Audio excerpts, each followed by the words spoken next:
a little more, and what did she estimate? I don't remember. I think that was going to be about $8. No, it's going to be $9 because it's a 3D movie. And it typically costs, I think, $11 or $12 for a 3D movie. So yeah, I've been working with her. And I also went ahead and copied those emails to Dan lately so that he could see what kind of business, and he's with the Ross. And he's going to actually come to one of our exec meetings to try to figure out what we can do with the Ross to really increase student attendance at his movies. And to provide maybe something similar to what we're doing at the Marcus Theaters and having it on campus so that we're not giving money away to a big conglomerate and we're actually keeping the money on campus. So we're following CFA's suggestion on that. Yep. Are there any other questions? Okay, seeing no other questions, we'll move into discussion. Is there any discussion? Sorry, was that a question? No. Okay. Senator Jacobs. I guess one thing that kind of got on me too with one thing that I know some people in CFA had a problem with is that percentage growth of their budget, and their entertainment budget was a very odd percentage. It wasn't, an exact, like you're growing by 25%, it was growing by some, random percentage like 29 or something. And that was a problem with one person I know for sure. But like when I got done thinking about this on the committee, I didn't think about it as a percentage growth. I thought about it as a concept that we could bring that students could get an experience that they wouldn't have got the experience without this increase. I know one concert that's of particular interest to me was the homecoming concert that we had on East Campus. And at that concert, according to the PowerPoint that they gave us, they had around 1,200 students. That concert originally cost around $40,000. They got back around $15,000 through different like sponsorships and advertising, things like that. But for me to think that $40,000 got us 1,200 students, a really cool experience with a neat concert, and to think that we can have another one of those concerts that could potentially draw even more students, I think that's something where this $40,000 increase is, beneficial to students. Chair Lillian. I'll just build off what Senator Jacobs said. The increase we're giving them, I know it's 25%, and that's definitely not raising. I'd like to recall other times that CFA has given large increases. Dayton, Nebraska got 45%, I believe, a couple of years ago to cover the costs associated with printing. And last year they asked for a little increase, $12,000. That's for the daily year in Nebraska, and they're asking for a decrease this year. It's not the expectation that the users continue to come to us asking for large amounts of money on a continual basis. Moreover, in the future, please realize that if the Haymarket Arena does go through and we wish to have an event there, it's going to cost more fee money, obviously, a lot more fee money. And I think it's important that we slowly slope it, not even slope it upward. I think that's a bad way to word it, rather than just give this increase with the expectation that this will cover it. I'm not expecting them to come back and ask for more money. My expectation is this is going to meet the need right now. We can't hold concerts anywhere else. We're not able to hold them at Bosnia Sports Center because athletics is a holdover the area, and on top of that, the floor is incapable of holding concerts. So if you have any questions about other opportunities we can hold them at, you can forget about Memorial Stadium because I'm an option. And just building upon that, really, I think it's important now because we're looking 5-6 years down the line when the arena is completed. There will be demand, or assuming it goes through as planned, there will be demand for a new programming thing for UPC, and I would hope as student body we have the foresight to think, give more money to UPC now, have them build up the repertoire with certain agents, get used to putting on bigger shows, so by the time they do get into there, we're not throwing a much larger chunk of money up in the air, and without knowledge of knowing how big performances actually go. Is there any other discussion? Speaker team. Okay. I guess at first, when I looked at the budget, I was pretty terrified. But when I learned there was such a significant increase, I think having UPC come tonight helped me out quite a bit.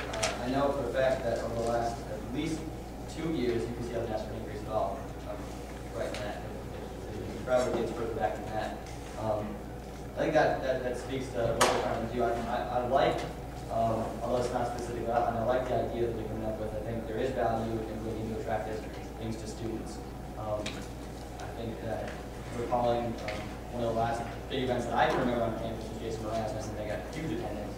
And so I think that's really good. I think there's an opportunity for us to get something larger and to start competing. I am concerned about our venues, Lincoln.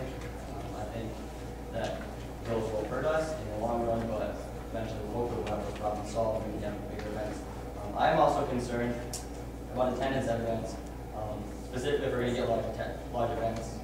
We had a free event on East Campus for Young again, and as Senator Nagel pointed out, they got 1,200 students, but I think that's what we have to look at is only 1,200 students, so we attract big audiences. We have to get more students in there. So I hope that UPC will continue to advertise these events. Hopefully they're large enough they won't require a lot of advertising, but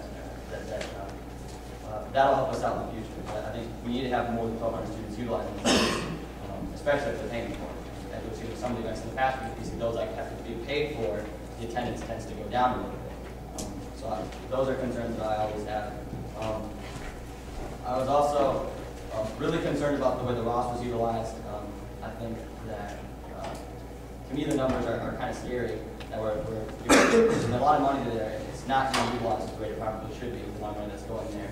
But I think the Ross is valuable for students, and so I'm encouraged that they'll go forward and hopefully increase their advertising. So I remember in the past, there are a lot of instances where they would advertise $1 a night, and I just haven't seen that this year. And so I hope that'll happen. Give those opportunities for students out there to go to some of those events, which I think are important. I think the Ross is very valuable for us because it's so close to campus. I'm concerned about the movie thing that Senator Darren brought up. I think we're paying way too much per student for movies. I can go to a movie for that same price. So if there's some way we can negotiate, I think that would be really valuable. And so I'm happy that Director Karen was discussing that. They're in the works of trying to negotiate some kind of thing. Because paying $8 to $50 per student for a movie is just way too expensive. And so even if we are going to not, we've got to find a way to get more students there or find a way to get a better discount. So that's where I'm at. For the most part, I think this is something that is valuable, and that I'll be interested in how the discussion goes.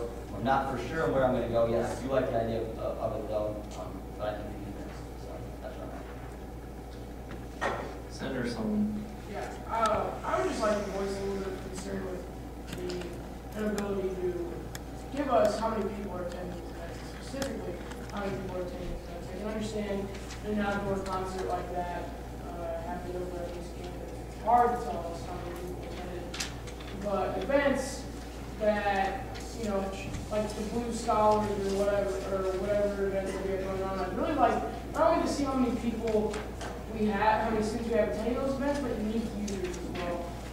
I am in support of this allocation because of the potential I see in it, because I think students are yearning for something really sweet to happen here on campus. And I think UPC offers us an opportunity to do that. But that being said, we need those figures if we're going to keep increasing this budget. We need to know how many unique users or how many unique attendees we have at these events and the entire student. And that's saying like, okay, well, we had 150 people at this event, 70 of them were first time UPC comers to those. And if you have those, that's great. But I don't think we have unique users. And that's really where we need to be focusing in on, is knowing not how many students in general go to these events, because I think you'll see we have a lot of students who keep going to the events over and over again. I would really like to see that number given to us, and find a way to get creative to project that number at the very least. Secondly, I'd really encourage UPC to work with ASUN on a big event next year. I know that was something that a lot of groups, not only ASUN, had their heart set on doing, and it fell through. And we're increasing this budget with the hope that not only that it brings better events, but that it supports other organizations looking to do cool events here as well. Lastly, I guess I'm all for having some awesome events here, and I've never heard of MGMT, but everybody's raving about them, so that's awesome. And I'm glad that that's in the price range, but I'm not gonna echo what Senator Tiedemann said.